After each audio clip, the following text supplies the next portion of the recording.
Guizhou, the only province in China without plains, a place long cut off from the rest of the country by its mountainous terrain. But when the Red Army arrived here during the Long March, it used the challenging topography that had guaranteed Guizhou's relative isolation to its advantage, defeating the enemy battle after battle. Fernando Muñoz Bernal, a loyal reader of the book Red Star over China from Colombia, has long been intrigued by the way the Red Army braved dangerous rivers, snow-blanketed mountains, and treacherous marshes. Indeed, so much so that he's long wanted to experience the long, arduous journey for himself. In this episode, he retraces the footprints of the Red Army in Guizhou, revisiting those critical historical moments and unveiling to us as he goes the unique charm of today's Guizhou.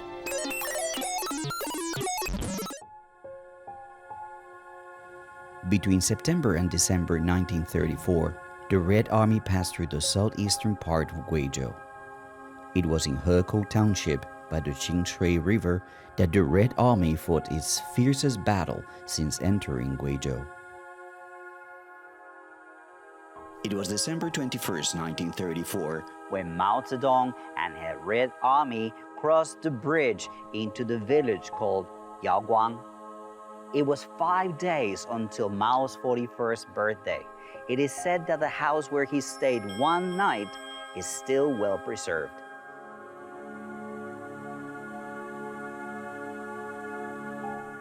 Wang Dongxun is a local historian. He led me to 78-year-old Li Wenhui.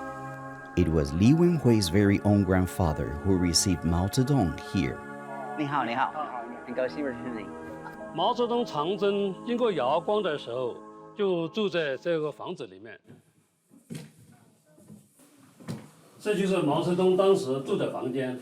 李志祺他是个老苗医，懂得很多苗医苗药的，所以毛泽东就问李志祺：“你这有没有治痢疾的草药？”李志祺就说：“有啊，我们就经常用那个马齿苋的一种草药来治痢疾。待会我到园里面给你打一把。” 马齿苋，你就用这个药煮了就服了几天就会好的。 At that time, Li Zhiqi not only took care of Mao Zedong, but also risked his life to rescue many wounded Red Army soldiers. More than 80 years have passed. These mountain villages look serene and beautiful. However, the rugged roads here used to be barriers to healthcare services. 你好，德志贤，How are you? What are you doing? 我们现在正在准备下村给老年人做健康体检，收拾一些设备。Why do you use these baskets? 因为我们这里下村很远的，所以我们需要这个背篓来装一下我们下村的一些设备。Okay. Can I help you? 可以。Okay. 谢谢。 Sphygmomanometers, B ultrasound machines, and electrocardiographs are all packed into the baskets. Doctors must also remember to bring ordinary medicines for the villagers. Okay. So. 有点重哦。 It's okay. Let's go. Hekou Township has 19 administrative villages and 58 natural communities widely scattered on the mountains along both banks of the Qingshui River. To improve healthcare services, in 2017, doctors came up with this idea to carry instruments and medicines in baskets so as to offer routine checkups.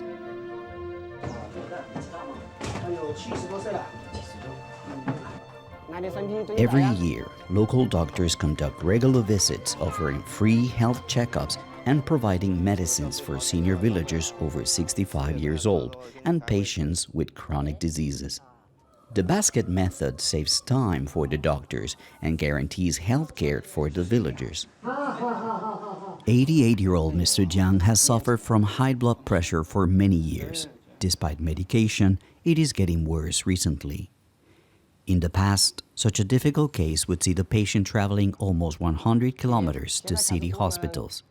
For the really sick and old, it was something very difficult to do. But now, village doctors can immediately contact medical experts in Beijing for consultation. 我们这有个高血压的患者叫江正仁88岁，就是头昏，有时候呢有点眼花。In 2018, Jinping County established a medical community to support remote healthcare delivery. Now telemedicine has extended to every village and every family. Without leaving the house, a patient can be diagnosed directly by well-known experts, and local doctors can provide treatment under experts' guidance. This combined approach removes villagers' concern. 所以现在我们可以看到你的档案，2021年1月23号给你做了一个高血压的一个随访的一个记录。你看。 Every villager can use a cell phone to check their health files and their doctor's medical advice. The telemedicine platform covers the whole of Jinping County, including Hekou. How does this huge internet platform work? A visit to the Jinping Big Data Center might provide an answer.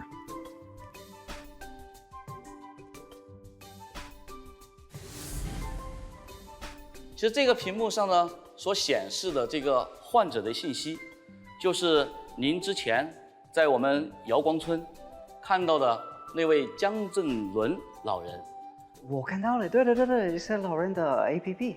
对，那所有的健康的信息档案都保存在我们的系统后台里边，它实现了就我们县域内所有的医疗机构数据互联互通，所有的医生或者是医院的管理者都能够清晰的在平台上看到我们所有医疗机构的运行数据。In addition to facilitating data sharing and telemedicine, Jinping County set up another new platform for disease prevention and control in 2020. 我们看到蓝色的这个图标是糖尿病的，红色的图标呢是高血压的，绿色的图标呢是老年人老年疾病的。那么通过这个平台，我们的医疗的专家就可以在这个平台上精确的可以看得到我们所有的病种的分布情况，然后根据病种分布的实际的地点，做一些精准的防控和治疗，逐步实现全民健康。Back to Yaoguan village, the Miao people's annual rice transplanting ceremony is about to begin. Every year, when the seedlings have grown to the height of about 1 foot, it is time to transplant them.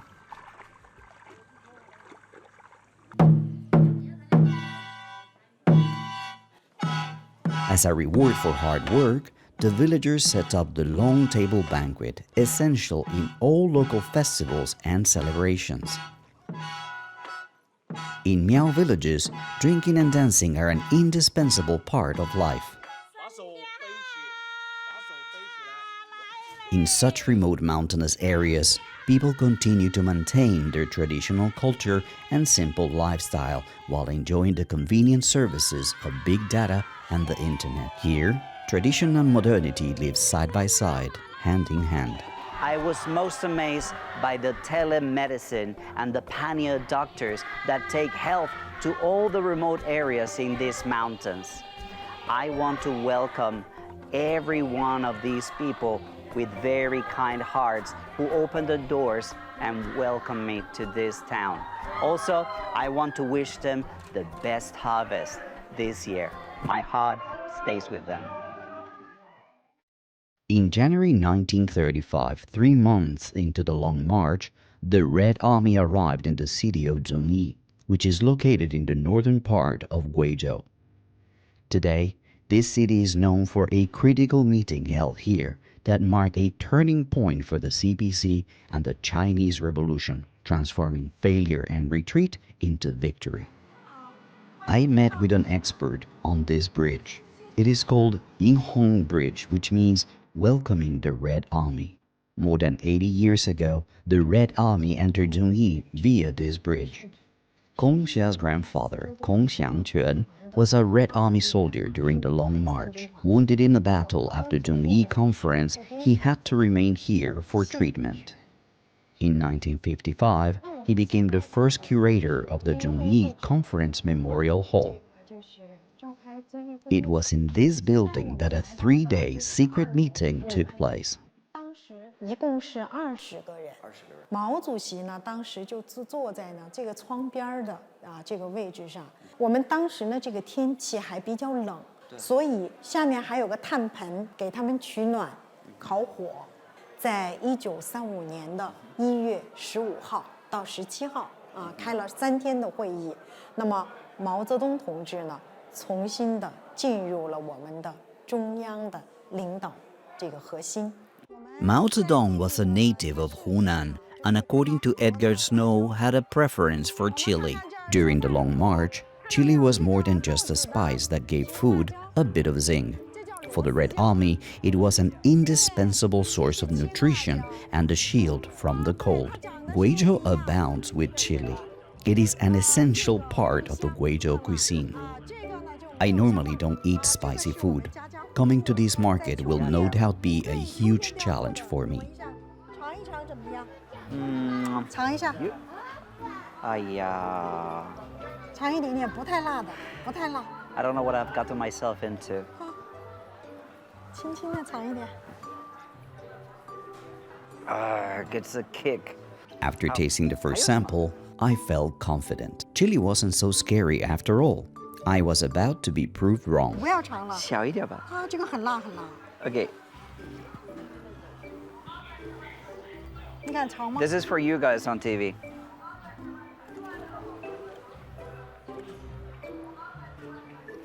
怎么样？还能 It's okay. It's okay for now. No. Oh, it's coming. Oh, it's coming. Oh. Oh. Oh. 很辣。Oh. Whew. Guys. Whew. 这是什么？这是朝天椒。 Don't try 朝天。很辣很辣， 妈呀 赶紧再喝点水，再喝点水。你吃这个吗？我不吃。 One taste of chili can completely change your perception of this spice. According to Gongxia, there is a chili center in Zhongyi. The most important national distribution center for dry chili, it is also the largest chili trading center in southwest China. It's 5 o'clock in the morning at China's Chili City. And behind me, we can see all the farmers from around the area bringing their chili into this place to start trading for the day. Oh, 你好. Mr. Chai is a chili broker. His father brought him into this business at a young age. 年小的时候，我和我父亲吧，一起赶集的时候，就提杆秤，这背一个包，在村口等着农户把辣椒出来，我们就在那儿和农户交易。现在好了，现在形成一个那么大的集市。 At the crack of dawn, chili farmers keep arriving in droves. People rush towards them, hoping to get chili of the best quality. The Chili Center provides not only a trading venue, but also fully automated processing services to sort through the products via AI technology. Almost all domestic and foreign varieties can be automatically identified. Early morning retail and processing are just one aspect of the center's business. Its main function lies in wholesaling, specifically informatization, cold chain, warehousing, transportation, and logistics. The chili price index updated daily on the big screen affects chili markets across China. Chili brokers like Mr. Chai no longer use traditional methods. Trading on the internet saves time and cost, but Mr. Chai says even this method is outdated. Many brokers and growers are already using the chili industry-based one-stop cloud platform service. This is live. We're actually looking at plants at the farm. Yes? 对，这个就是我们的实时的辣椒云的一个种植的一个情况，我们对它进行一个全面的监控。这个就是我们其中的一个辣椒种植基地——关田村。What are these towers on the side?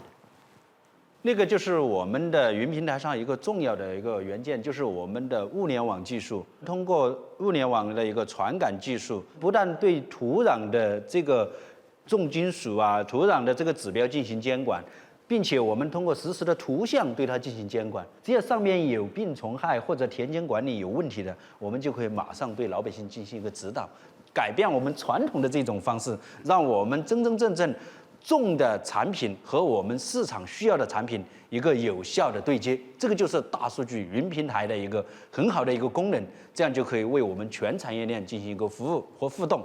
现在我们有一个群众打电话进来。Through the Chili Cloud platform, growers can video chat with experts and get professional technical guidance. Experts can check the growth status of each chili seedling at close range and utilize growth data to quickly solve problems. 看见没有？现在它湿度太高，我们要求是在80%左右这个线，就是在这个范围内。现在湿度在100%，高了20%，所以湿度太高，容易太生病。Well, it has been an amazing experience to be able to witness the application of technology to the life of the farmers. They are able to monitor from very far away. It is really a very important step in sending the farmers towards the future.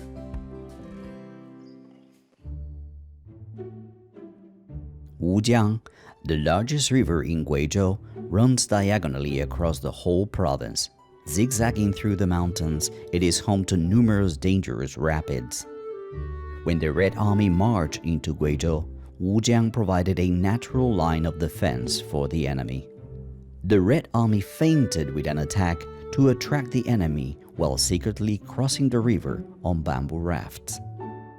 Today, Wujiang still runs rapidly, but the bamboo rafts and floating devices are long gone. Instead, many bridges hang over the river like rainbows. Tian Weidong, a local reporter, has taken pictures of almost all the bridges over Wujiang. A photo taken by his father decades ago offers a dramatic contrast. 这个照片是我1973年在这个地方照的。当时这个地方只有2座桥，现在这个地方呢已经变成5座桥了。这5座桥呢，就分布在乌江镇2公里范围之内。Since the 1960s, bridges of all kinds have been making their contribution to the uniqueness of the Wujiang landscape. 我刚参加工作的时候是1992年，从遵义到省会城市贵阳的话，那个时候需要最起码5-6个小时。那现在就方便很多了，只要1个多小时。China's status as an infrastructure powerhouse is very much in evidence in Guizhou. There's hardly any flatland here, so building a bridge among the mountains and valleys is a daunting job. Recent 10-year data indicates that of the world's top 100 high bridges, over 80 are in China, including over 40 in Guizhou. No wonder it is called the Bridge Museum. Bridges allow more people to come here to witness Guizhou's beauty.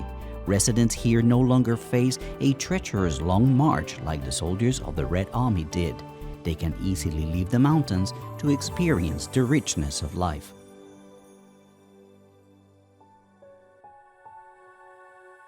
Guizhou has another famous river in addition to Wujiang, the Chishui River. It was here that one of the iconic military engagements of the Long March took place, the 4 crossings of Chishui River. Mao Zedong once described the 4 crossings victory as his proudest achievement.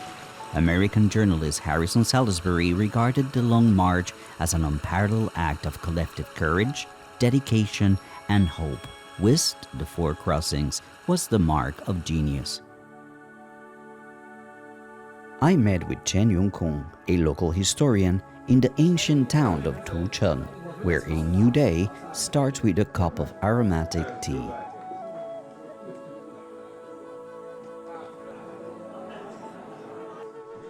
Decades ago, in this ancient town, the Red Army inflicted a strategic defeat on the enemy and turned the tide of the war.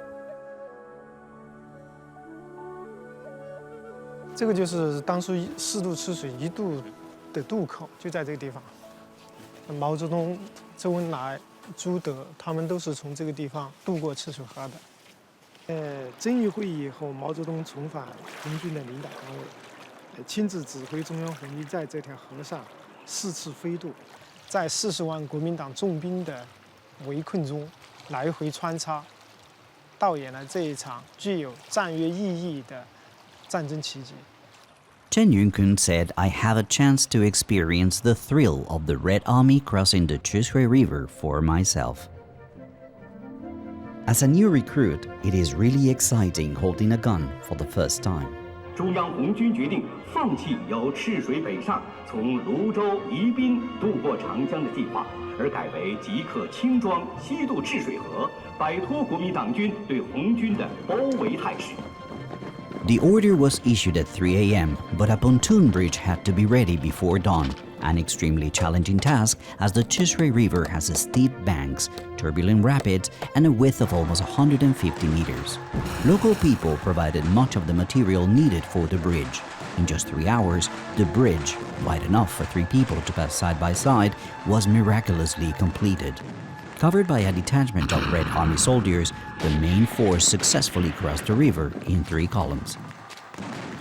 All right, today I joined the Red Army, and it was really, really intense crossing the bridge under fire and all these bombs going around. So I can't imagine what it would have been like in real life, what they have to endure, and the bravery that they must have had to actually have to go through the bridge under such conditions and such attack. So this gave me great insight into what it must have been like to do that at the time. The 4 crossings of the Chishui River is known as a very good example of less to more in Chinese military history. Today, the people living by the Chishui River are also trying to cross the barrier of the great mountains to create a new life for themselves. Mutton rice noodles, Xishui people's favorite dish. Despite the name, the Xishui version uses meat from a local specialty, the so-called Qiangbei pockmarked goat. However, due to lack of protection and serious crossbreeding, the Qiangbei pockmarked goat was once on the verge of extinction. Zhao Wenjing, 67 years old, grew up in Xishui, and in order to protect the genes of the Qiangbei pockmarked goat, he took great trouble in 2009 to find 3 relatively purebred goats and began to experiment with breeding. With the help from Guizhou University and genetic technology, there are now over 6,000 purebred Qiangbei pockmarked goat bucks. In addition to protecting the species, it has also encouraged the development of the local goat industry. 你看这个真正的我们的前面嘛，就是它鼻梁是黑的，2个耳朵是尖的，这2个眼线是白的哈。它的妈妈就是这个，它的父辈又是格外宽大，不能把它混在一起。我们现在一断奶，就要把它的母亲跟它记好，然后它的下一代又是这个，就要把耳标跟它打好，就是个追溯系统，就是保证我们前辈马羊那正宗的纯的，一定要杜绝它的个近亲繁殖。 让我们的羊的个体才能长得大。以前我们的前辈马羊就是只能长个70、80斤，现在我们的羊，你看有些母羊是145的。让你扫一个嘛，试一下嘛，哈。All right. 好，现在信息出来了。这是这个羊的颜色，这个羊的现在的生产阶段、年龄。 还有品种就是前北马羊了嘛，明白。然后这个羊的体重，相当于说这个羊好不好，它就是上面就能看出来了。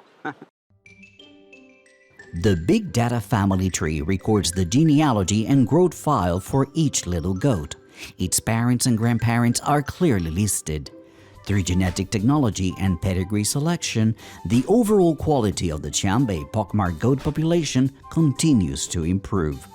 Armed with mature breeding technology, Zhao Wenjing started to provide free bucks to other growers. Only by ensuring purebred Qiangbei pockmarked goat can the local brand be created. Now I will select the best ones among these bucks to be distributed to the farmers. 好，就这个，好。这只羊很漂亮嘛，你看，几个月的小羊长这么大呀。对。来，按开了。OK，开门。好，放出去。1、2、3。你看这只羊是不是很漂亮啊？ It is time to lead them to their new owners. 放松，放松。你好，你好，你好。交给你了哈，来，往前。哦呦 That's it, job done. The breeding of Qianbei pockmarked goat only solved the source problem. To achieve tangible benefits, the goat still needs to reach the outside world. Yang Zi, a native of Jiangsu province, came to Guizhou to raise goats because he loved Shishui's unique mutton rice noodles. His system connects the goat with the outside world through an entire industry chain stretching from breeding all the way to the dining table. 这里有点冷。这个是我们的一个净化的一个分割车间。 After slaughter, the goat meat is further processed in a sterile environment at 7 to 8 degrees Celsius and then finally tightly packaged. At last, the meat comes out of Guizhou, chilled but not frozen. Whether they lived in Sichuan, Shanghai, or Guangdong, customers can order on their cell phones and receive fresh Qianbei pockmarked goat meat in half an hour. Related instant food brands produced by cutting-edge technology are increasingly popular among young people. Gene technology, cold chain technology, and the one-stop production model have finally made a bowl of mutton rice noodles cross the boundaries of space and time. From red chili to charming scenery, from the telemedicine platform in the mountains to a modern factory, Guizhou people are overcoming the mountains by building not only bridges in the clouds, but also a province based on the cloud.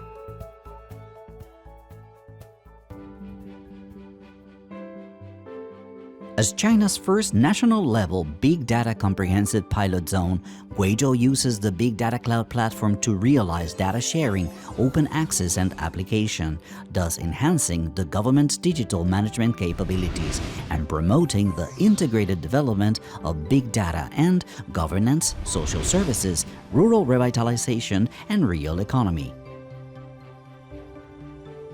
The 5th China International Big Data Industry Expo held in Guiyang showcased the use of the internet and digital technologies in various Guizhou industries, demonstrating how they have become the new engine driving high-quality development of the regional economy. As such, the growth rate of Guizhou's digital economy has ranked first in China for 6 consecutive years, with Guizhou's GDP growth rate ranking among the top 3 in China for 9 consecutive years. In terms of both infrastructure construction and digital economy development, Guizhou is developing at a speed that is astonishing the world. Having finished our visit to the 2021 Guiyang Big Data Expo, I have to say we must understand that big data is nothing but a tool. And what we saw here is different applications at different levels. We got provincial level, county level, city level, and as well as private applications. We saw how this actually works in improving the harmonious living of people in China.